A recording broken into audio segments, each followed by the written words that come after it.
Welcome back to the Deep Dive. Today we're tackling something you encounter every day, groups and organizations. Yes. But trust me, we're going beyond the obvious.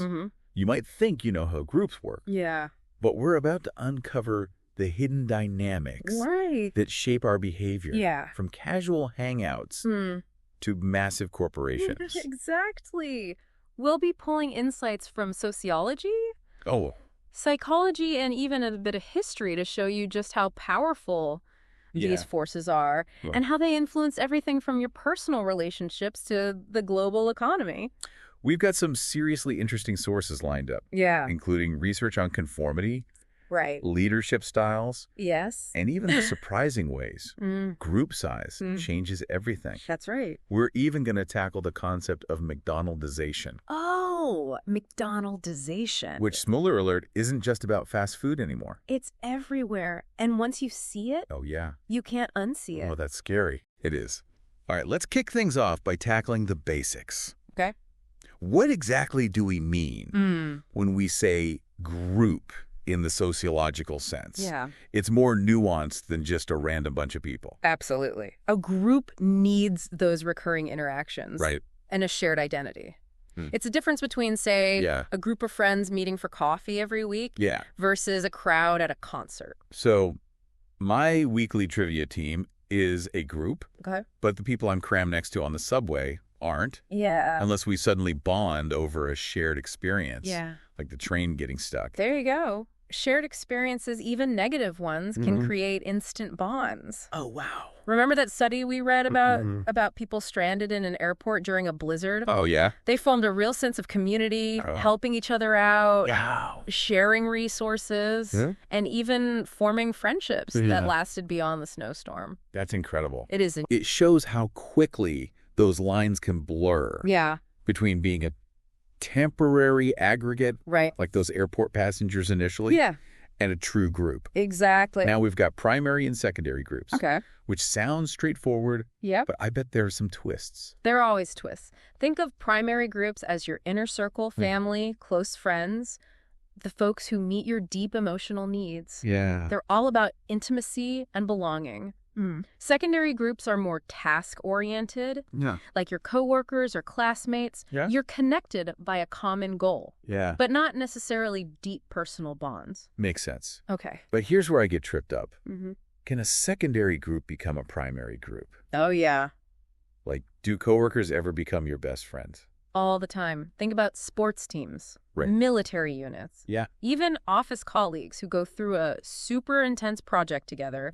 Those shared challenges and triumphs can forge deep connections. Oh, wow. I go way beyond the initial task-oriented purpose. That reminds me of something we read about an online support group for people with chronic illnesses. They never met in person. But they provided each other with incredible emotional support. Oh, wow. Advice. And even friendship. It blurred the lines between online interaction and true primary group bonding. That's the thing about groups. They're dynamic and constantly evolving. And within those groups, we've got the whole in-group and out-group dynamic, which is way more powerful than most people realize.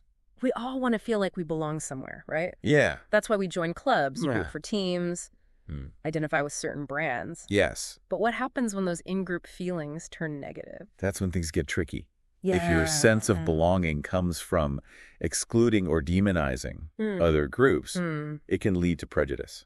Discrimination, even violence. Wow. The source material had some chilling examples of how this has played out historically. From religious persecution to political extremism. It makes you realize how easily those in-group, out-group dynamics can be manipulated. Absolutely. Especially when people feel threatened or insecure. It's a reminder to always question those us versus them narratives and to look for what unites us rather than divides us. That's important. But it's not just about who we belong to.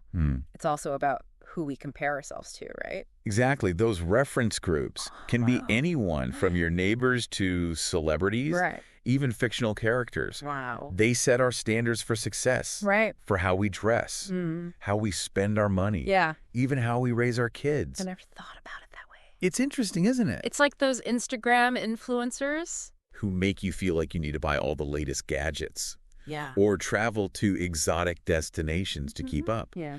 But those comparisons can be so damaging. They can be. To our self-esteem, especially for young people, bombarded with these idealized images. And that's why media literacy is so important. Right. We need to teach young people to critically evaluate those messages and to focus on their own unique strengths and values. It's a constant challenge in today's world. It is. Where we're constantly bombarded with images and messages that tell us how we should look, think, and behave. Absolutely. Okay, so we've got these different types of groups. Yes. These in-group, out-group dynamics and those sneaky reference groups we're all influenced by. Right. But let's talk about the impact of group size. Okay. Does the number of people actually change how a group functions? It absolutely does. Sociologists have found that even adding one person can drastically alter a group's dynamics. Remember Georg Simmel's work on dyads and triads? Oh, yeah. He pointed out that a dyad, just two people, is inherently fragile. Yes, very fragile. If one person leaves, the group collapses. The group is gone. Think about a romantic relationship or a business partnership dissolving. Right. It has major consequences. Major consequences. But add a third person, a triad, and suddenly you've got this whole new layer of complexity. That's right. You've got potential for alliances, power struggles, even someone feeling left out. Exactly. It's like a whole new social ecosystem. It is a whole new ecosystem. And as groups get even larger, they can become more influential, but also more prone to internal divisions. Yes. It's like trying to herd cats. I like that.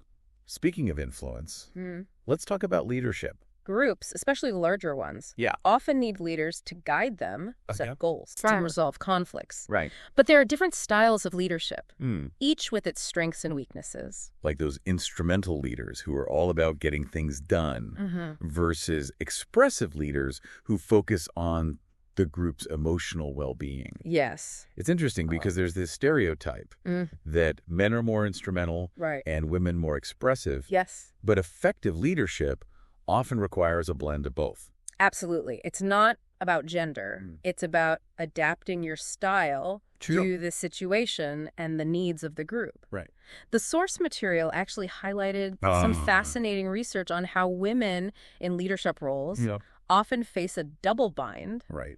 They're expected to be both assertive and nurturing, which can be incredibly challenging to navigate. It's a reminder that leadership isn't just about personality. Yeah. It's also deeply shaped by societal expectations and gender roles. It is. And speaking of societal expectations, let's talk about that incredible study on conformity. Oh, yeah, the conformity is... Solomon Asch's experiment. Right. Where people agreed with obviously wrong answers, just because everyone else in the group did. That experiment was a real eye-opener. It was. It showed how powerful the pressure to conform can be, even when we know something is wrong. Wow. It makes you wonder how much of our own behavior is driven by the desire to fit in. Yeah. Even if it means going against our better judgment. Right. We might laugh at those participants who went along with the crowd. Yeah. But how often do we do the same thing in our own lives? Right. Whether it's agreeing with a political opinion we don't actually hold. Right. Or staying silent when someone makes an offensive joke. Yeah. We've all experienced that pressure to conform. It's part of being human. Yeah. And conformity isn't always a bad thing. It helps maintain social order and avoids constant chaos, but it's vital to be aware of it and to be willing to speak up when we see something wrong, even if it means going against the group. That takes courage. It does. And it brings us to another fascinating concept, the bystander effect, which shows how the presence of others can actually make us less likely to help. Less likely to help. In an emergency. Yeah, it's kind of counterintuitive, right? It is. You'd think more people would mean more help. You would think that. But that's not always the case. It's a classic example of diffusion of responsibility. Oh. When we're surrounded by others, we assume someone else will step up. Yeah. So we feel less obligated to act. It's like that old saying, too many cooks spoil the broth. Right. Sometimes having too many potential helpers can lead to inaction. It's disturbing. It is a little disturbing. But it's backed up by tons of research. It is. And it has huge implications for everything. Yeah. From crime prevention to workplace safety. If we want to encourage more pro-social behavior, we need to create environments where individuals feel empowered to act. Right. Rather than assuming someone else will take care of it. Exactly. And that leads us nicely into our next topic. Okay. Formal organizations.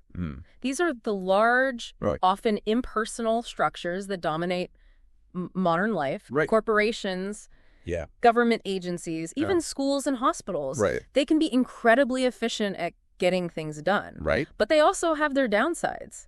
We all have a love-hate relationship with bureaucracies. Right. I think we do. Yeah. We need them to function in a complex society. We do. But they can also be incredibly frustrating to deal with. They can be very frustrating. It's like you're constantly battling red tape, impersonal rules, and a never-ending chain of command. One of the founding fathers of sociology, Max Weber, actually identified the key characteristics of bureaucracies that make them both so powerful. And so potentially problematic. Right. We're talking about hierarchy. Okay. A clear division of labor. Yeah. Explicit rules and impersonality. So picture a typical corporation. Right. With its layers of management, specialized departments, employee handbooks full of rules, and decisions being made based on policies rather than personal feelings. It's all about predictability and control. And while that can be incredibly efficient for certain tasks, it can also stifle creativity, innovation, and even basic human compassion. Absolutely. We all have stories about dealing with bureaucracies. I'll bet we do. That made us feel like just another number in the system rather than a human being with unique needs and feelings. That's the downside. That's the downside. But even when bureaucracies try to be fair, they often fall short. Right. They claim to be meritocracies, where the most talented and hardworking people rise to the top.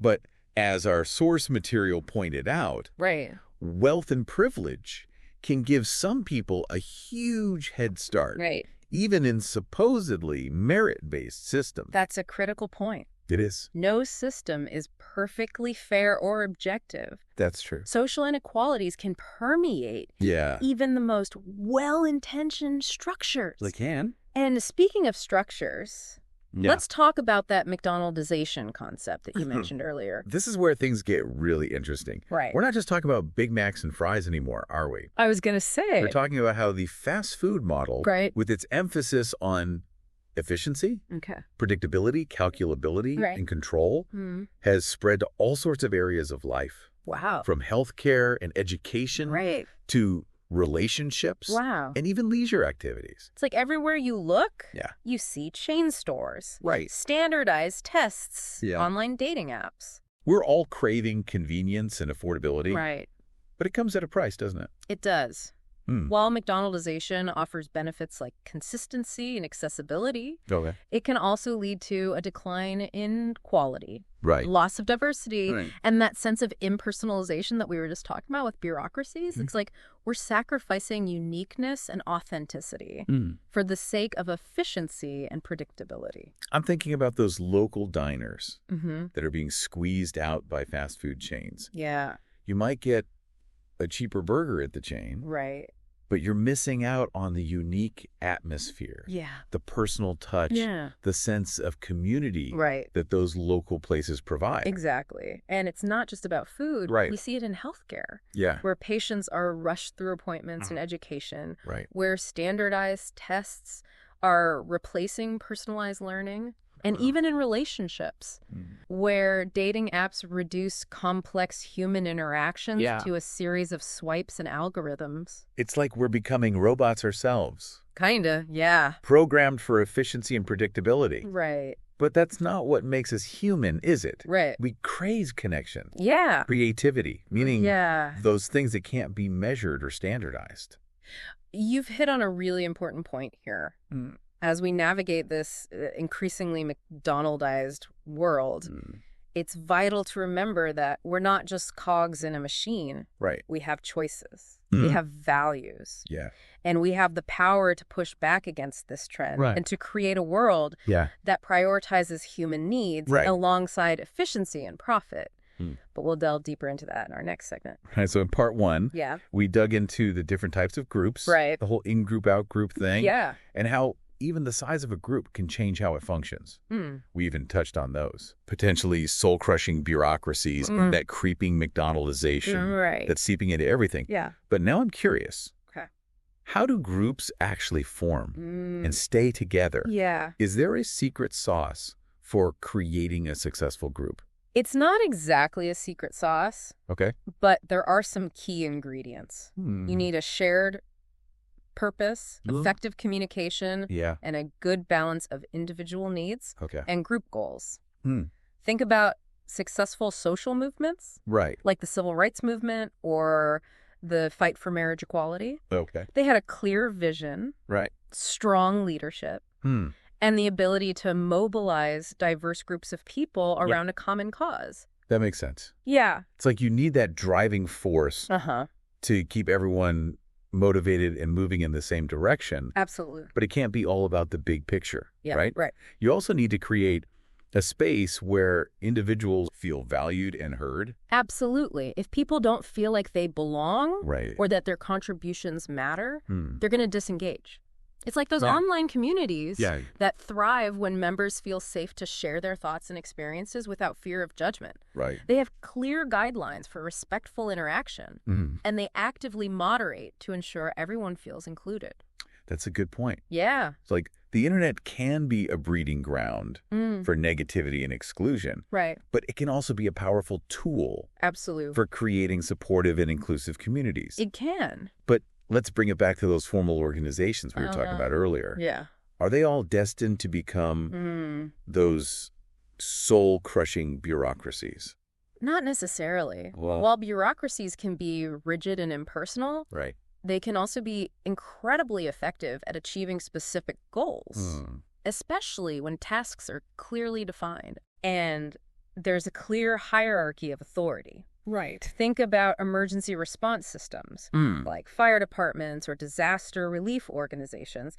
Their hierarchical structure and strict protocols are essential for coordinating quick and effective action in high-pressure situations. Okay, that makes sense.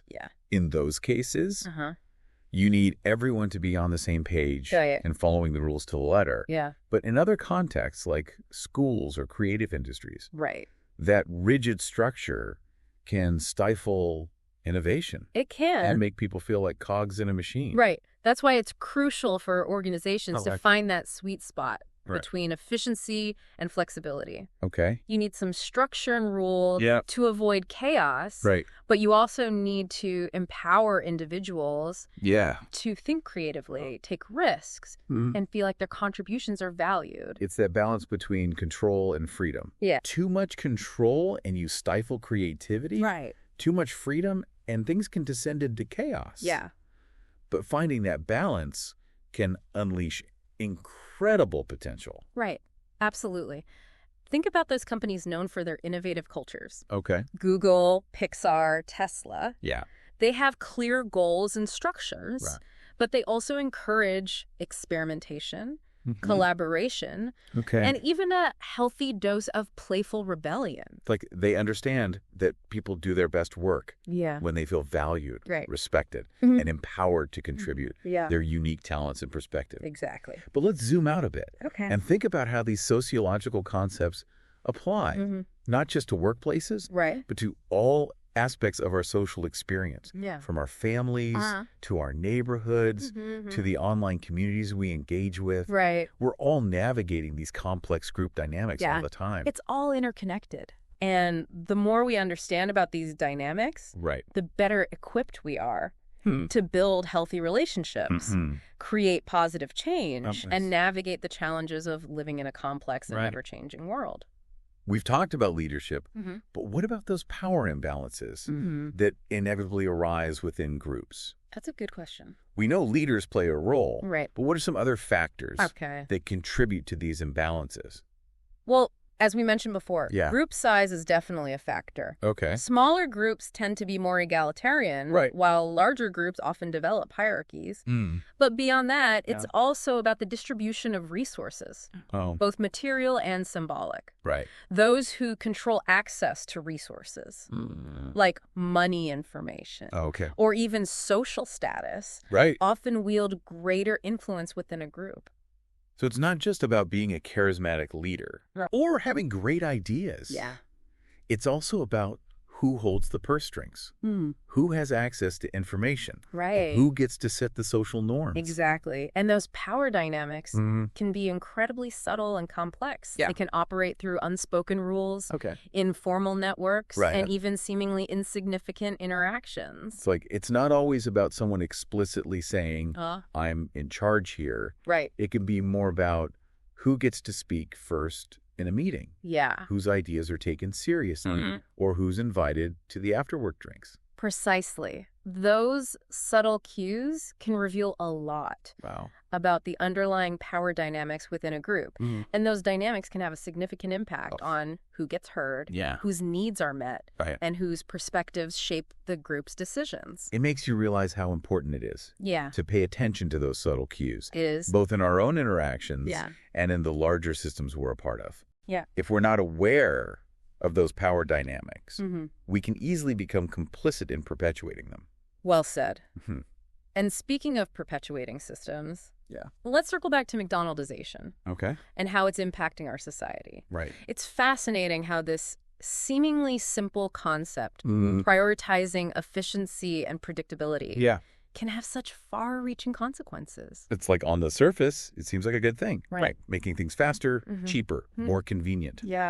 But we've seen how it can lead to a decline in quality, a loss of diversity, and a sense of dehumanization in many aspects of life. It's a classic example of the unintended consequences of progress. While McDonaldization has made goods and services more accessible and affordable, it's also raised concerns about the de-skilling of labor, the homogenization of culture, and the increasing power of large corporations. It's a trade-off, isn't it? We gain efficiency and predictability, but we risk losing those qualities that make life interesting, meaningful, and uniquely human. It's definitely a balancing act. And the key is to be aware of the potential downsides of McDonaldization, and to make conscious choices about how we engage with it. We can support local businesses, seek out authentic experiences, and advocate for policies that protect workers and promote diversity. So it's not about rejecting progress or technology altogether. It's about being mindful of their impact. And finding ways to integrate them into our lives. Without sacrificing our values and our humanity. Exactly. It's about finding that sweet spot between the convenience and efficiency of the modern world and the authenticity and connection that we all crave. I think you've hit on a really important point. It's not an either-or situation. We can embrace the benefits of technology and globalization while also preserving those aspects of life that bring us joy, meaning, and a sense of connection to something larger than ourselves. I like that. Finding that balance. It's like a constant dance between embracing the new and honoring the old. Between efficiency and authenticity. Between individual needs and the needs of the collective. Exactly. And that dance is something we're all participating in, whether we're aware of it or not. So the more we understand these dynamics, the better equipped we are to lead with intention and create a world that reflects our values. All right, we've covered a ton of ground in this deep dive. We have. From the different types of groups and how they shape our behavior to those sometimes frustrating formal organizations. And that sneaky McDonaldization that's creeping into every corner of our lives. It is. But now I want to get practical. What can you actually do with all this newfound knowledge? How can understanding these concepts make your life better? That's the million-dollar question. It's one thing to learn about these concepts. But it's another to apply them to our everyday lives and actually make a difference. Well, let's brainstorm. Okay. Where do we even begin? I'm feeling a little overwhelmed with all this information. Wait, a good starting point is to become more aware of your own group affiliations and how they might be influencing you. Are you part of any groups where you feel pressured to conform, even if it goes against your values? Are there any reference groups that are making you feel inadequate or setting unrealistic expectations? It's like holding up a mirror to our own social lives. Exactly. Right? It's easy to get caught up in the group dynamics. Yeah. And not even realize how they're affecting us. Exactly. Once you become more aware of those dynamics, you can start to make more conscious choices about how you engage. Right. Maybe you decide to speak up more in a group where you usually stay silent. Yeah. Or maybe you unfollow those social media accounts that are making you feel bad about yourself. Or maybe you decide to seek out new groups. Right.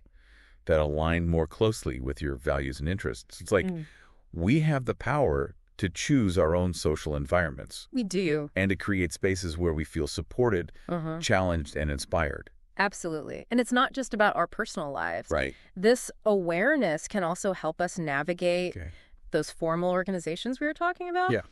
We can't escape bureaucracies, but we can learn to work with them more effectively, to advocate for change, and to find those pockets of human connection within those seemingly impersonal systems. So instead of feeling powerless and frustrated, you can start to see those bureaucracies as systems. Right. That can be navigated, maybe even influenced. Exactly. It's about understanding the rules of the game and finding ways to play it strategically. And sometimes it's about banding together with others to challenge the rules and create a more just and equitable system. Like, we have more power than we realize. We do. It's easy to feel like we're just cogs in a machine. Yeah. But when we start to understand how these systems work, we can start to see the levers of change. And it's not just about big systemic change. It's also about those small everyday acts of kindness, compassion, and connection that can make a huge difference in our own lives and the lives of those around us. That's a great point. Yeah. It's easy to get caught up in the big picture and forget about the importance of those small human moments. Think about it, a smile, a kind word, a listening ear. Yeah. Those simple gestures can create ripples of positivity that extend far beyond our immediate circle. It's like that saying, be the change you want to see in the world. Exactly. It starts with each of us in our everyday interaction. Exactly. And it's about finding those opportunities to connect with others in meaningful ways, even within those seemingly impersonal systems and structures. Right. It's about remembering that we're all human beings sharing this journey together.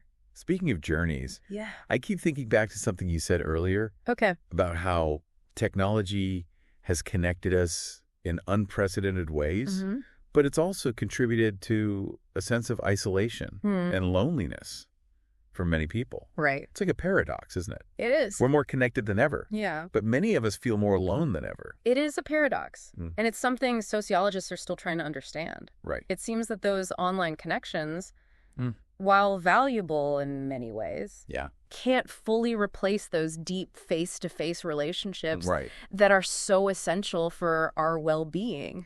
It's like you can have thousands of friends on social media, but still feel incredibly lonely. Right. There's something about those in-person interactions. Yeah. Sharing a meal, a laugh, a hug that create a different kind of connection. They do. A deeper sense of belonging. I think you're right. As we navigate this increasingly digital world, it's vital that we don't lose sight of the importance of those real-world connections. Right. We need to find ways to balance our online lives with those face-to-face interactions that nourish our souls and remind us of our shared humanity. So as we wrap up this deep dive into groups and organizations, I want to leave you with a challenge, a call to action. Put down your phone, step away from your computer, and go connect with someone in real life. Have a conversation. Share a meal. Do something together that creates a sense of shared experience and human connection. I love that challenge. It's a reminder that even in this increasingly complex and technology-driven world, those simple acts of human connection are still the most powerful and meaningful. They're the foundation of strong communities, healthy relationships, and a more fulfilling life. And on that note, we'll wrap up this episode of The Deep Dive. Sounds good. We hope you've enjoyed exploring these fascinating concepts and that you'll continue to think about how they shape your own life and the world around you. Until next time. Okay. Keep exploring. Yeah. Keep questioning. And keep connecting.